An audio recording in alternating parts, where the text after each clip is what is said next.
Hi guys, welcome back. ഇന്നടുത്ത് ഒരു ട്രേഡാണ്, ട്രേഡിൻ്റെ അനാലിസിസ് ആണ്. ഗോൾഡാണ് ഞാൻ ഇന്ന് ട്രേഡ് എടുത്തിരിക്കുന്നത്. നിങ്ങൾക്ക് കാണുമ്പോൾ തന്നെ അറിയാം, മാർക്കറ്റ് നെഗറ്റീവ് മാർക്കറ്റ് സ്ട്രക്ചറിലാണ്. അതായത് ഡൗൺ ട്രെൻഡാണ്. ഡൗൺ ട്രെൻഡിലൊരു ബ്രേക്ക് സ്ട്രക്ചർ വന്നിട്ടുണ്ട്. അതുമാത്രമല്ല, അതിനുശേഷം ഒരു റീട്രേസ്മെൻറ്റിലായിരുന്നു. ആ സമയത്താണ് ഞാൻ ഒരു എൻട്രി പ്ലാൻ ചെയ്തത്. ഒരു പ്രീമിയം ഡിസ്കൗണ്ട് റേറ്റിലേക്ക് ഇതുവരെ മാർക്കറ്റ് വന്നിട്ടില്ലായിരുന്നു. അതായത് കറണ്ട് സ്വിങ്ങിൻ്റെ ഒരു ഡിസ്കൗണ്ട് ഏരിയയിലേക്ക് മാർക്കറ്റ് വന്നിട്ടില്ല. അപ്പോൾ അങ്ങോട്ടേക്ക് ഒരു റീട്രേസ്മെൻറ്റ് നടത്തുമെന്നുള്ള രീതിയിലാണ് ഞാൻ എൻട്രി പ്ലാൻ ചെയ്തത്. അതായിരുന്നു എൻ്റെ ഓവറോൾ പ്ലാനിങ് അങ്ങനെയായിരുന്നു. അപ്പോൾ ഒരു ബുള്ളിഷ് മൂവ്മെൻറ്റ് ഇന്നുണ്ടായിരുന്നു. ഗ്യാപ് ഡൗൺ ആയിട്ടുണ്ട്, ഓപ്പൺ ചെയ്തെങ്കിൽ ഒരു ബുള്ളിഷ് മൂവ്മെൻറ്റ് വന്നിട്ടുണ്ട്. എന്നിട്ടൊരു ഡിസ്കൗണ്ട് ഏരിയയിലേക്ക് പ്രൈസ് തിരിച്ച് വന്നിട്ടുണ്ട്.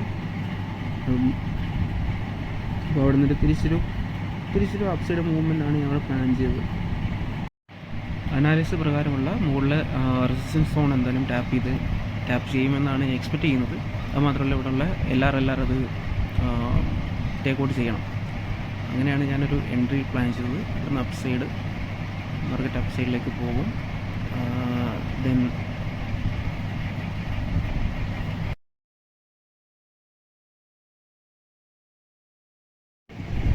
സോൺ റീച്ച് ആയതിനു ശേഷം ഒന്നെങ്കിൽ കണ്ടിന്യൂ ചെയ്യാം, അല്ലെന്നുണ്ടെങ്കിൽ എക്സ്പെക്റ്റേഷൻ നമ്മുടെ ഹയർ ടൈം ഫ്രെയിം നെഗറ്റീവ് ആയതുകൊണ്ട് തന്നെ എൻ്റെ എക്സ്പെക്റ്റേഷൻ എന്ന് പറയുന്നത് അവിടെ ഒരു സ്വീപ്പ് നടത്തി തിരിച്ച് ഡൗൺ ട്രെൻഡാണ് എക്സ്പെക്റ്റ് ചെയ്തിരുന്നത്. ബാക്കി നമുക്ക് അപ്കമിങ് ഡേയ്സിലല്ലേ അറിയാം, അതാണ് എക്സ്പെക്റ്റ് ചെയ്തിരുന്നത്. ഇതായിരുന്നു എൻ്റെ പ്ലാൻ. ഈ പ്ലാനാണ് ഞാൻ അവിടെ എക്സിക്യൂട്ട് ചെയ്യാൻ ശ്രമിച്ചത്. നെക്സ്റ്റ് എൻട്രിക്ക് വേണ്ടിയിട്ട് ലോവർ ടൈം ഫ്രെയിമിൽ വന്നു. 1 മിനിറ്റ് ടൈം ഫ്രെയിമിൽ വന്ന സമയത്ത് അവിടെ ഒരു ബേസ് ഫോം ആയിട്ടുണ്ട്. ആ ബേസിന് താഴെയുള്ള ലിക്വിഡിറ്റി ഗ്രാബ് ചെയ്തിട്ട് ഒരു ബുള്ളിഷ് മൊമെൻ്റം കാണിക്കുന്നുണ്ട് വിത്ത് ഫെയർ വാല്യൂ ഗ്യാപ്പ്.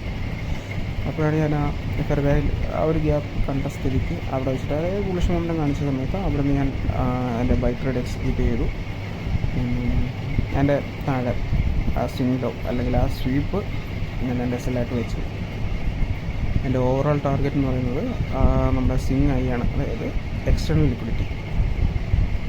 അറ്റ്ലീസ്റ്റ് 1.3 വരുന്ന സമയത്ത് ഒന്നെങ്കിൽ ബുക്ക് ചെയ്യുക അവിടുത്തെ പ്രൈസ് ആക്ഷൻ നോക്കിയിട്ട്, അല്ലെങ്കിൽ C2Cയിലേക്ക് ട്രെയിൽ ചെയ്യുക എന്നായിരുന്നു അതിൻ്റെ സെക്കൻഡ് പ്ലാൻ. ട്രേഡ് എക്സിക്യൂട്ട് ആയിട്ടുണ്ട്. ടോക്കൻ്റെ പ്ലാറ്റ്ഫോമിൽ ഇതിൻ്റെ ഫണ്ടഡ് അക്കൗണ്ടാണ് കുട്ടിക്കട.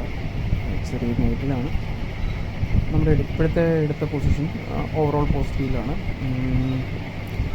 ഞാൻ എന്തായാലും ചെറിയ പൊസിഷൻ എടുത്തിട്ടുണ്ട്.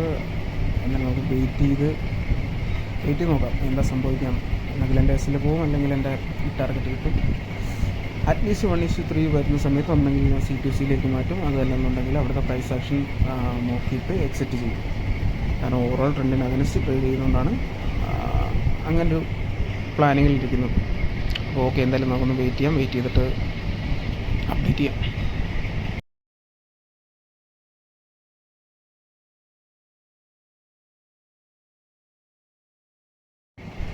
ചെറിയ സെല്ലിംഗ് പ്രഷർ കാണിക്കുന്നുണ്ട്.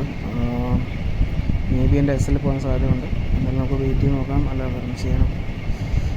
ഒന്നെങ്കിൽ എസ്സിൽ, അല്ലെങ്കിൽ നമ്മുടെ പ്ലാൻ വർക്കൗട്ട് ചെയ്യണം. ഒന്നെങ്കിൽ എസ്സിൽ പോകും, അല്ലെങ്കിൽ നമ്മുടെ പ്ലാൻ.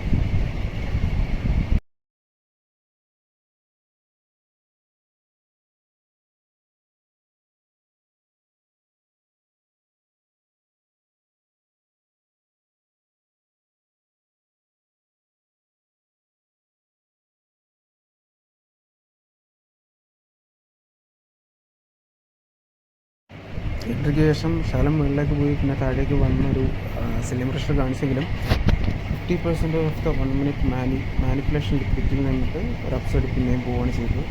എൻ്റെ ഫുൾ TP അവിടെ ഹിറ്റായിട്ടുണ്ട്. പക്ഷേ ഞാനൊരു 1:5 ഒക്കെ എത്തിയപ്പോഴത്തേനും ഞാൻ എക്സിറ്റ് ചെയ്തു. ഫസ്റ്റ് നിങ്ങൾക്ക് എന്തെങ്കിലും അറിയാം, ഫസ്റ്റ് ഫുൾ ബാക്കിലാണ് ഞാൻ എക്സിറ്റ് ചെയ്തത്. ഇമോഷണലി അത്ര സ്റ്റേബിൾ ഇല്ലായിരുന്നു, അതുകൊണ്ടാണ് ഞാൻ എക്സിറ്റ് ചെയ്ത് മാറിയത്. ഞാനെന്തായാലും അതിൻ്റെ എൻ്റെ ഡീറ്റെയിൽസ് കൊടുത്തേക്കാം. Okay, thank you.